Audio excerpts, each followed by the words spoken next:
अध्याय 13। श्री गणेशाय नमः। श्री सरस्वते नमः। श्री गुरुभ्यो नमः। श्री नमो गुरुदेव ब्रह्मानंद, जो विश्व का मूलकन, जो भक्ति प्रतिपालक प्रसिद्ध, करुणा के दाता सुखाब्दी, ऐसे मेरे सद्गुरु हैं जिन्हें यह शिष्य शरणागत है। जैसे भ्रमर पद्म कोश में बैठता है, वैसे लुटता चरणरज। चिंगारी मिले अग्नि में, बूंदे मिले सरोवर में, जैसे सरिता मिले सागर में, ऐसे शिष्य गुरु चरणों में। अग्नि में डालो अलंकार, पिघल कर छोड़ता आकार, अस्तित्व अपना त्याग कर केवल पानी बचता। ऐसे ही गुरु चरणों से मिलता, रात दिन सेवा करता, जैसे उपमन्यु तैरता सागर में सदा सर्वदा। वैसे गुरुवर आइए, स्वीकार मुझे कीजिए, किनारे उसे लगाइए, कृपा करे दास नरेंद्र पर। केवल आपकी कृपा से लेखन हो रहा मुझसे, लीलामृत ग्रंथ की हर पद्य से ज्ञान वर्षा करो। इतना ही करे आप गुरुवर, द्वितीय खंड चढ़े शिखर पर, इसका हर फल मधुर चख पाए श्रोता सारे। पिछले अध्याय किया कथन, अम्बरीश राजा आख्यान, वामन द्वादशी व्रत का महिमान सुना आपने। अब सुनिए वराह पुराण, कर्म मार्ग से मिले मोक्ष महान, कपिल मुनि का ज्ञान दान सुनिए श्रोतागण। भूमाता पृथ्वी लगे पूछने, बताया भगवान वराह ने, अनेक जानकारी उन्होंने दी विश्व कल्याण की। सर्वव्यापी नारायण इतने अवतार लिए भगवान, कैसे ढूंढे मनुष्य जन, कौन सा श्रेष्ठ समझे। मत्स्य वराह कूर्मा, नृसिंह वामन परशुराम, कृष्ण बुद्ध कल्कि राम, अवतार उनके मानते। वराह कहे लिए अवतार, बोझ तुम्हारा देना था उतार, रोकने अनिति पाप विचार विश्व कल्याण हेतु। ऐसा सिर्फ मैं ही, इतना ही सत्य नहीं, व्याप्त सारे चराचर में ही मेरा अस्तित्व, मुझे जान सकता वही जो रखे पराभक्ति ज्ञान ही, अपराभक्ति से नहीं जान सके अस्तित्व मेरा। अपराभक्ति के द्वारा समझे केवल सगुण रूप हमारा, देखे केवल दृश्य जगत सारा हमारे रूप का। मैं हूँ सगुण और निर्गुण, दोनों ही मेरे गुण, जब जानता मेरा रूप निर्गुण, तब मिलता ब्रह्मपद। ब्रह्मपद याने मोक्ष, मोक्ष याने मैं प्रत्यक्ष, मेरे जब होता समक्ष, जन्म मरण से मुक्त होता। ऐसे यह पद सायुज्य प्राप्त करता लाखों में एक मनुष्य, निर्माण होता करोड़ों में परम पूज्य संत महात्मा। सकाम इच्छा करने वालों को जाना नहीं होता ब्रह्म पद को, इसलिए अपरा भक्ति उसको योग्य लगती जानिए। निष्काम भक्ति कर गए अनेक होकर, नारद तुम्बर सनक आदि नर भक्त मेरे। ऐसा ही एक भक्त अश्वशिरा, जिसने परा भक्ति द्वारा जाना अस्तित्व मेरा, अंत में पाया मोक्ष पद। वह कथा कहता हूँ तुमसे, सुनो एक चित्त से, मन निर्मल होगा इससे तुम्हारा। एक बार अश्वशिरा राजन करे अश्वमेघ यज्ञ का आयोजन, उस यज्ञ में हुआ आगमन तपस्वी मध्व ऋषि कपिल का। राजा कहे, हे मुनि श्रेष्ठ, पूछना चाहता हूँ प्रश्न विशेष, आज्ञा हो तो दूं कष्ट आपको। कपिल मुनि कहे, प्रश्न करो, मन में संकोच न धरो, जो है सत्य वही सुमरो मेरे मुख से। राजा नम्रता से कहे ऋषि को, भगवान नारायण प्राप्ति को आवश्यक क्या है बताओ मुझको हे ऋषिया। मुनि कहे, देखो राजन, करके एकाग्र मन, दिखता है मुझ में कौन बताओ मुझे। अश्वशिरा कहे, विष्णु नारायण आप में दिखते भगवान, यह सत्य है महात्मन। आप विद्वान सिद्ध पुरुष, प्रत्यक्ष विष्णु यानी नारायण, किया जिन्होंने शंख चक्र गदा धारण, चतुर्भुज पीताम्बर परिधान किया है जिसने। राजा के ऐसा कहने पर कपिल मुनि बोले हंसकर, चतुर्भुज दिखाना पड़ेगा ईश्वर क्या तुम्हें अश्वशिरा। राजा ने दोनों हाथ जोड़कर कहा, क्षमा करे मुनीश्वर, योग माया एवं सिद्धि का उपयोग कर आपने यह रूप दिखाया। योग सामर्थ्य के प्रभाव में दिखाया विष्णु रूप इसमें, एवं प्रत्यक्ष विष्णु देव में निश्चित अंतर है। चमत्कार हुआ इतने में, वहाँ उस यज्ञ मंडप में दिखाई देने लगा त्रिभुवन उसमें, देवता एवं जीवों सहित। तब राजा आया शरण, पकड़े गुरु चरण, ज्ञान आपके कारण मिला सारे विश्व का। राजा से कहे कपिल ऋषि, तुम्हें जो प्राप्त हुई दृष्टि, परा कहती उसे सृष्टि, जो बनाती विश्वव्यापी। इस परा भक्ति से राजन, ईश्वर अनुमति से सजाओ मन, श्री विष्णु से व्याप्त त्रिभुवन सर्वत्र वही है। परा भक्ति बिना इस ज्ञान को नहीं प्राप्त करे कोई इसको, इसलिए आवश्यक है सभी को सद्गुरु। दो भक्त आते सद्गुरु शरण, एक करता प्रपंच का मनन, दूसरा चाहता शुद्ध आत्मज्ञान मोक्ष प्राप्ति हेतु। सद्गुरु करे मार्गदर्शन, कर भक्त का मानस का ज्ञान, जिसे चाहिए प्रपंच सुख जान, उसे दे अपरा भक्ति। इस अपरा भक्ति के लिए नहीं अगर अनुष्ठान किए, अपने प्रपंच संग जिए, तब भी मिलती ईश्वर कृपा। संत ज्ञानेश्वर ने कहा ऐसे, सिर्फ नाम स्मरो चित्त से, टूटेंगे सारे भ्रम जिससे प्रपंच के। हरि कहो मुख से, हरि कहो मुख से, पुण्य की गणना ऐसे कौन करे। इस गुरु उपदेश को सुनकर जिसने किया मन से स्वीकार, उसके प्रपंच संसार न होगा अभाव कभी। गुरु आज्ञा के कारण अन्य फल भी मिलते पावन, आरोग्य संस्कार संतति धन कमी न रहे कोई। इसलिए संसारी मनुष्य को करना चाहिए अपरा भक्ति को, और करे प्रसन्न ईश्वर को ऐहिक सुख हेतु। जब लगे अपने मन को करूँ केवल परमार्थ को, उग गया हूँ संसार प्रपंच को, तब करो पराभक्ति। पराभक्ति का करने चयन, जाना पड़ेगा सद्गुरु शरण, करना केवल परमार्थ का अनुसरण, मोक्ष प्राप्ति के लिए। सद्गुरु के वचनों को सुनना, वे सिखाते मन प्रवृत्त करना, वासनादि विकारों से बचना, मोक्ष प्राप्त करने। प्रपंच का ना कोई असर, लगता परमार्थ के मार्ग पर, बहती भक्ति की लहर, केवल मोक्ष की रहती आस।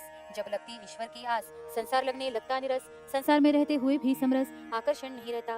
शरीर रहता प्रपंच में, किंतु मन रमता परमार्थ में, बाधा न आती संसार में मोह की। पराभक्ति बनाती व्यापक हमको, चराचर मेरा यही लगे मन को, मैं तू का भेद न रहता उसको। सर्वत्र एक ही है, जो है चराचर में, वही बसा है मुझ में, व्याप्त संपूर्ण चराचर में ईश्वर एक ही है। शिव एवं विष्णु दोनों देवता एक ही है ऐसा लगता, जब यह भाव उत्पन्न होता तब होता आत्मज्ञान। आत्मज्ञान होने पर भ्रम नष्ट होता, फिर विष्णु देखते चराचर राजा अश्वशिरा की तरह। कपिल कहे राजा को, अस्तित्व उनसे चराचर को, संभालते सारे विश्व को जीव जंतु सहित। एक प्रसंग ऐसा हुआ, भोजन पर विलंब हुआ, ईश्वर से लक्ष्मी ने प्रश्न किया, कितना विलंब? प्रभु कहे, माता लक्ष्मी को सबको भोजन देना होता है, मुझको पालन की जिम्मेदारी हमको निभानी है। आश्चर्य हुआ लक्ष्मी को, बेवजह सत्य कहते मुझको, और कोई विलंब को कारण होगा? दोनों ने तब भोजन किया, बातों बातों में प्रश्न किया, बताइए क्यों विलंब किया, सच सच मुझे। प्रभु बोले, सच कहता हूँ तुमको, निभानी है जिम्मेदारी मुझको, देना होता अन्न पानी हर जीव को उसका भक्ष्य देखकर। लक्ष्मी माता चुप रही, इससे संतुष्ट न हुई, असत्य प्रतीत हुई बात प्रभु की। कुछ दिन बीतने पर देखा एक प्रयोग कर, एक चींटी को पकड़कर बंदी बना रखा। आज भोजन की तत्परता बिल्कुल न दिखाए माता, चले भोजन करने विधाता, ऐसा कुछ नहीं कहा। योग्य समय उपरांत प्रभु कहे, परोसिए तुरंत, भूख लगी है अत्यंत, भोजन दीजिए। माता कहे, प्रभु को पहले भोजन दीजिए सबको, तब दूंगी आपको भोजन में। प्रभु बोले लक्ष्मी को, करवाया भोजन सबको, अब करेंगे भोजन को प्रारंभ। माता को था ध्यान में, चींटी है डिबिया में, बंदी किया है मैंने, वह तो भूखी है। माता से प्रभु ने कहा, कोई नहीं बाकी रहा, भोजन से ना वंचित रहा, परोसिए हमें। लक्ष्मी माता आई लेकर, छोटी डिबिया उठाकर दिखाने लगी खोलकर, तो क्या आश्चर्य देखी जब डिबिया खोलकर, चींटी रही थी भोजन कर, पड़े हुए थे 2 दाने वहां पर चावल के।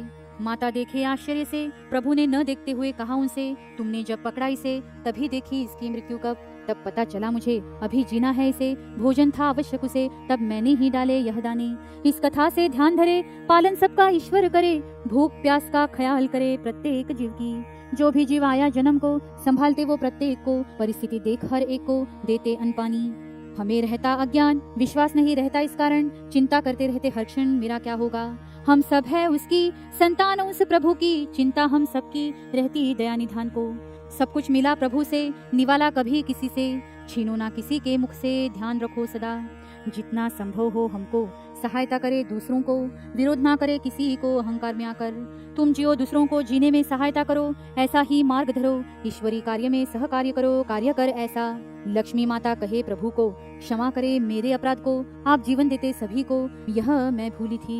मुझे भी असत्य लगे, किस किस पर ध्यान दोगे, संभव ना मुझे लगे आपके द्वारा, किंतु अब मुझे विश्वास है चराचर में आपका वास है, इसलिए संभव यह बात है सबकी चिंता करने की। इसलिए निश्चित किया आज से, जो भी भक्त मन से भजे आपको श्रद्धा से, उसके घर में रहूंगी। होगा प्रभाव मेरे वास्तव का, ऐश्वर्य और संपत्ति का, कभी न होगा अभाव इनका आपके वैष्णव भक्त को। पृथ्वी माता कहे प्रभु को, नमन आपके वराह रूप को, अभिप्रेत भक्त कौन लक्ष्मी माता को, यह मुझे बताइए। भगवान वराह ने किया अभिव्यक्त, भूमाता सुनो करता हूँ व्यक्त, जो मुझसे रहे विरक्त वो मेरा भक्त नहीं। मेरा भक्त रहता सदाचारी, रहता वो पूर्ण विचारी, दंभ मद ईर्ष्यालु अहंकारी मेरा भक्त नहीं। जिसमें हो क्रूरता, जिसमें न हो मित्रता, जिसमें न हो नम्रता, वो मेरा सखा नहीं। जिसके वचन असत्य, जिसका आचरण मिथ्य, जिसके पास न हो सत्य, वो मेरा भक्त नहीं। दया क्षमा और शांति, औदार्य परोपकार वीरगति, लीन शालीन जिसकी नीति, उसे मेरा भक्त समझो। जो त्यागे रजोतम गुण, जो बढ़ाए अपने सत्व गुण, वो मेरा भक्त महान। हे माते समझाइए, अनेक वर्षों पूर्वी की सत्य कथा यह तब की, कहता हूँ उत्तानपाद राजा की कथा तुम्हें। स्वावंभू नामक मनु को 2 पुत्र थे, उसको कहते उनके पुत्रों को प्रियवत एवं उत्तानपाद। उत्तानपाद राजा को 2 रानियां थी, उनको सुरुचि और सुनीति, जिनको था एक एक पुत्र।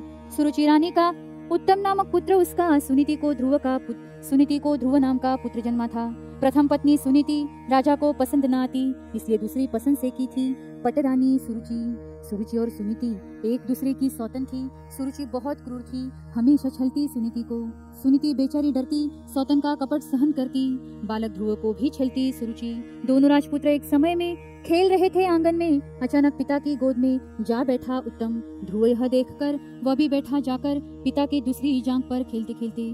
सुरुचि यह देखकर तुरंत आई दौड़कर ध्रुव को खींचकर पिता की गोद से दूर किया पिता से।